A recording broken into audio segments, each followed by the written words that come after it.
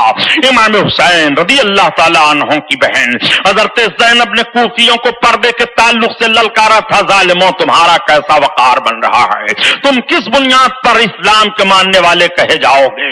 آؤ، میرے نانا کا کلمہ جب خالد بن ولید نے پڑھا تھا اور حضرت خالد بن ولید کلمہ پڑھ کر کے ملک روم کے ایک شہر پر حملہ آور ہوتے ہیں، سپہ سالار بنا کر کے بھیجے گئے تھے، اور ملک روم کے پادری آئے تھے اور کہا تھا، یہ خالد بن ولید ہم نے سنا ہے کہ تم بڑے بہادر بڑے جانباز ہو، خالد بن ولید ایسا کرو کہ ہم ایک شرط تمہارے سامنے رکھ رہے ہیں، اس شرط کو تم پوری کر دو۔ خالد بن ولید بلا لڑے بھڑے قلعہ ہم تمہارے حوالے کر دیں گے، ہم سب خود تمہارے حوالے ہو جائیں گے۔ مسلمانوں، یہ تاریخی واقعہ پیش کرنے کا مقصد یہ نہیں ہے کہ آپ واقعہ سن کر کے اپنے ذہن کے لیے سکون حاصل کر لیں، بلکہ اس تاریخی واقعے کے پیچھے آپ کے ذہن و فکر میں جو نتیجہ مرتب کرنے کی کوشش کر رہا ہوں اس نتیجے پر غور فرمائیے کہ تقدس کس طرح سے تمہیں فروغ دیتا ہے اور نگاہوں کے پاکیزگی کی سلامتی سے قوم کس طرح سے آگے بڑھتی ہے۔ حضرت خالد بن ولید رضی اللہ تعالیٰ عنہ نے فرمایا ان 8 پادریوں سے کہ چلو مجھے تمہاری شرط منظور ہے، شرط منظور کر لیتے ہیں۔